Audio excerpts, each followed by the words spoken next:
Hola, konnichiwa, bonjour.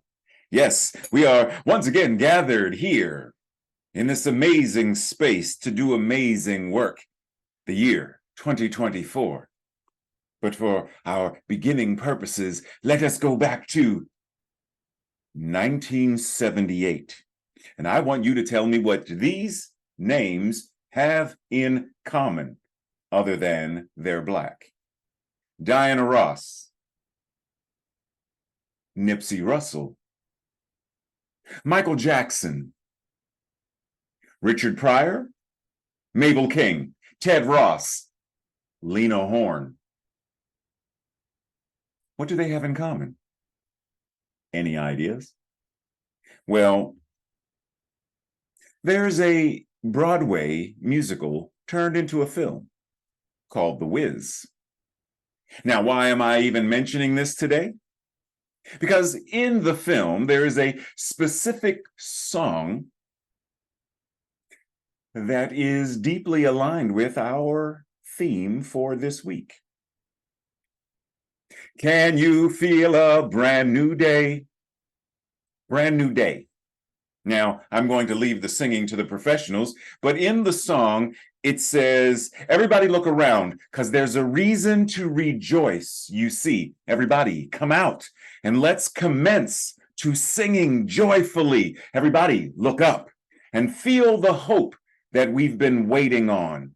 Everybody's glad, because our silent fear and dread is gone. Pause. Breathe. Collect your thoughts for a moment. Because how great would it be if this were in fact a song that we could sing as our anthem, the anthem of new thought, ushering in a world that works for all. Everybody look around, because there's a reason to rejoice, you see. Everybody come out and let's commence to singing joyfully. Why? Because we live in and we are experiencing a world that works for all. And yet, at this present moment, we are not. So what is our invitation? To do, to shift, to change, to evolve, to transform. How do we truly make today a brand new day? Well, let's pause for a moment and think about how many people we know, might be ourselves, don't tell anyone, might be us, who Sunday, Monday, Tuesday, Wednesday, Thursday, Friday, Saturday, repeat. Sunday, Monday, Tuesday, Wednesday, Thursday, Friday, Saturday, Sunday, repeat.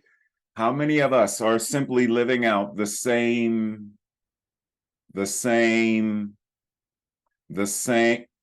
How many of us are living the same day? Yeah, there are a couple of different things going on in the day, but are we truly rising into a brand new day? We don't wear the same clothing we wore when we were 2 years old. We have outgrown that. We don't wear the same shoes. We don't use the same toothbrush we used when we... Did I have teeth when I was 2? We don't use the same toothbrush when we were children. We don't look the same as we did when we were 6 months old. We changed. It's a new day, a new body, a new thought, a new thought. Are we actually rising each day with a new thought? Meaning, are we truly being open at the top, the way Dr. Holmes invited? And as I always say, open at the bottom, light and darkness both, yin, yang, in balance, in connection, in alignment, oneness. Are we rising each day with a new thought? Are we rising each day, a brand new day, upgrading the system, assessing the paradigms that no longer operate or work the way we desire them to, and then bringing that to the systems and structures of our family interactions, the interactions we have wherever it is that we work, wherever it is that we buy coffee and cantaloupe, the systems and how they operate? Or is the brand new day simply a repeat of gotta make the donuts? Simply a repeat, a regurgitated version of an old thought, the old judgments, the old paradigms. Because we get to choose. We get to determine how we want to live this thing called life. Now, within the scope of that, are there systems in place? Let's think transatlantic slave trade. There are many people forced into slave labor, kidnapped from their land, brought to the Americas, and forced into slavery. And then there's this woman, Harriet Tubman. She's my example for this moment. She says, not on my watch, not enough. No, I would rather die than be a slave. Boom. And she does what she chooses to do, self-agency. And then once she is free, her own freedom was not enough. She said, I cannot, remember what I said last week about Mamie Till Mobley? I cannot simply enjoy my own freedom while I know that others are not free. None of us are free till all of us are free. So what does Harriet Tubman do? She ventures back into the very belly of the beast to rescue as many people, to usher in as many people into their emancipation, their liberation, their freedom through the Underground Railroad. Even within the structures of, it wasn't that long ago that the gay liberation movement became a thing. Within the confines of a structure that said, you do know that being gay is a mental illness. We're going to give you a lobotomy.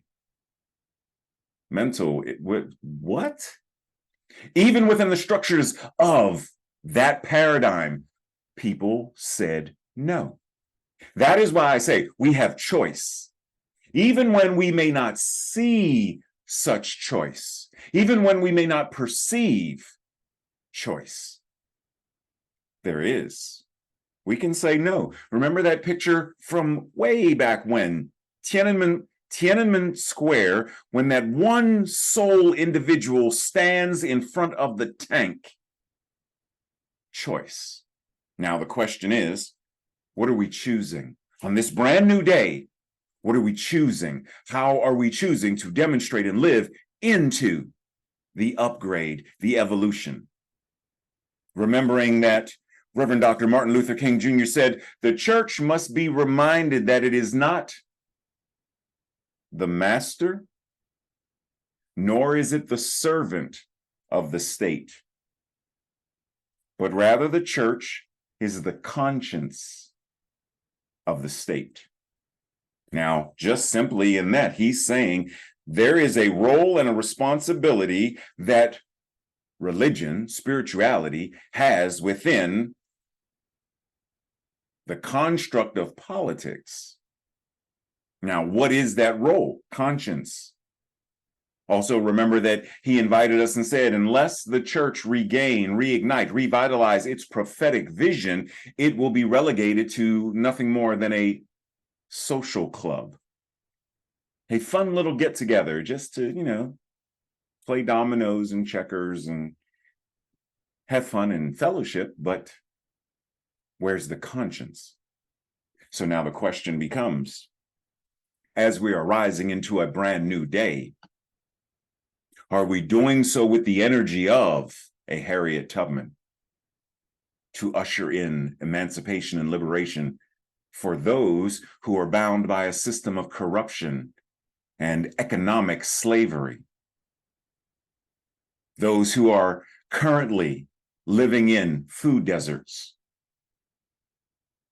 Are we developing our spiritual prowess, our own metaphysical liberation theology to such a degree that we are able to bring the technology of a new day, the technology of peace, the technology of unity and oneness, the technology of courageous conversations, the technology of whatever it is, are we able to bring that into not only our individual lives, but the collective as well? Do we have such conversations with those closest to us, family and friends? Do we relegate spirituality is meant for this date on this time of the day for this reason, and that's it? When any of us rise at whatever time we wake up in the morning, or for some folks, we wake up in the afternoon, whatever time that is that we wake up, does all of us wake up? Or do I, it's time to get up, wait. I don't think my heart woke up yet. My lungs didn't wake up yet either.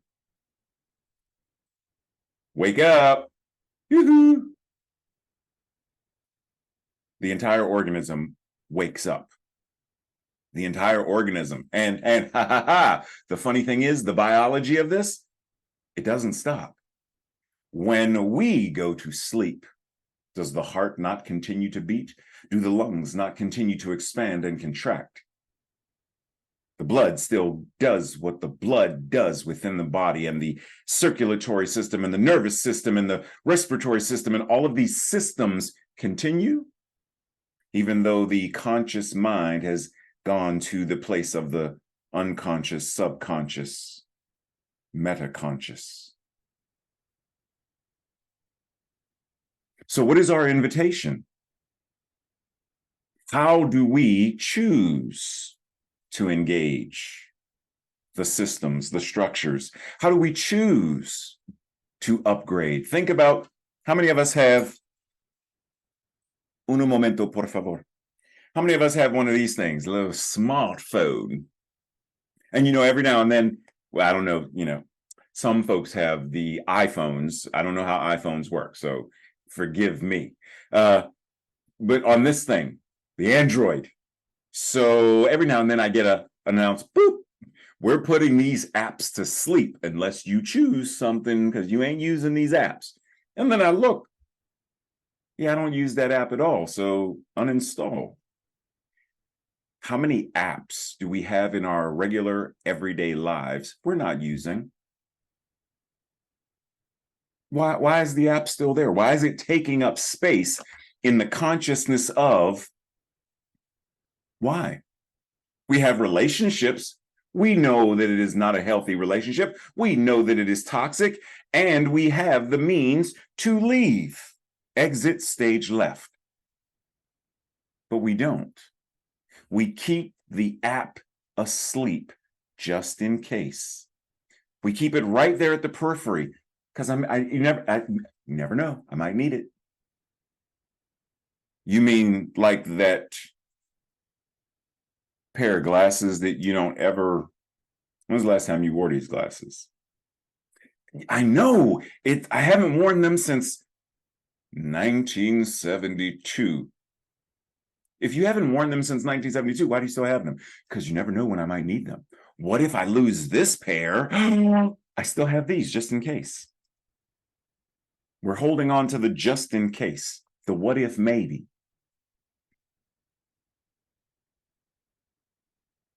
Well, why not hold on to the just in case maybe, which some of us do? The just in case maybe God is anthropomorphic. The just in case maybe there is an actual heaven. The just in case maybe, and we say, well, we don't, but we do. Many of us in New Thought do still hold on to that paradigm. We change the packaging. We talk about the cosmic 2x4. That's still a judgmental universe cracking us over the head because we haven't learned a lesson. That's no different than an anthropomorphic God rerouting us because God has a plan for our lives. It's anthropomorphism. That's an old thought, not a new thought. So let's expand into a new understanding of what it means to be the very embodiment of the divine. That our lives physically, emotionally, intellectually, all of it is God expressing in, through, and as us. What would our day look like when we wake up in the morning and realize this waking up is God waking up? This going to make breakfast is God making breakfast. And actually, that's not even breakfast, that's God. What changes in our day when we, because anger and frustration are going to rise, it's part of the human experience, but we no longer vilify it, making it, I'm supposed to be holy now and I should not be. Recognize the frustration, the anger, the sadness, whatever it is, it's pointing away to something that is wanting our attention. I am frustrated, because how many of us communicate this? I am frustrated by standing in this long line. Why are you frustrated? What is the frustration actually? Because I'd rather be somewhere else. I'd rather be doing something else. Whatever it is. Well, the moment you follow the breadcrumbs all the way to, and you get to the core cause of the emotional frustration, or even simply exploring it, it begins to expand the container where we say, whoa, so wait a minute. Feeling frustration in and of itself is not the enemy. It's not bad. Feeling angry in and of itself is not the enemy. It's not bad. Feeling whatever it is we are feeling in and of itself. Keep in mind, in the Buddhist tradition, the middle way is the path of balance. Because did you know you could drink? We are told to drink X amount of glasses, X amount of ounces, etc., of water per day, right? Did you know that you can drink water to excess and get water poisoning? Say, what now? Too much of a good thing can become a not healthy thing. So too much happiness to the point that it becomes syrupy, that it becomes a facade. What good is that doing? But what happens when we are able to be in the space of both and? I feel happy while feeling grief. I feel joy, even though in this moment I am also frustrated. Both and. Can we rise into a new day, recognizing that every breath is an opportunity right here, right now? New. Right here, right now. Evolution taking place. Right here, right now. Healing. Rather than putting an ED on it. Healed, transformed, evolved, enlightened. Let's ing. I am ever evolving. I am ever transforming. I am ever breathing. What happens when we engage from a space of this thing called God is always God-ing itself in, through, and as us. Every moment, every breath, every thought. Breathe.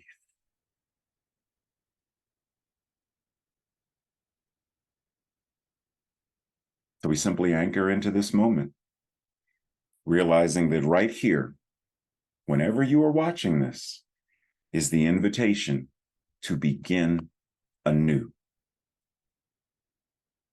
So can you feel a brand new day?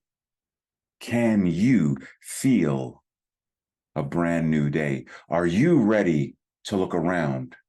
Because there's a reason to rejoice. Even in the midst of systemic oppression, there is reason to rejoice because you are the very embodiment of the divine, and your voice can change that. Your power can change that. You have the ability to channel, to embody, to become the avatar of a new age today in the same way that Reverend Dr. Martin Luther King was for his era, and Malcolm X, and Audre Lorde, and Maya Angelou, and Bayard Rustin, and Harvey Milk, and on and on and on. Because our voices, our bodies, our thoughts, our energy brings this new day that we celebrate, that we honor, that we rejoice to those who do not see a reason to rejoice. So we change the systems and the structures. We change the oppression and the trauma. We change the paradigm that says suffering is necessary. I even hear that within New Thought, that, God only gives us what we can handle.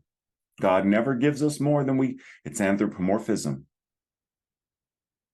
So we get to rise up, come out, come together, gather in community, gather in relationship,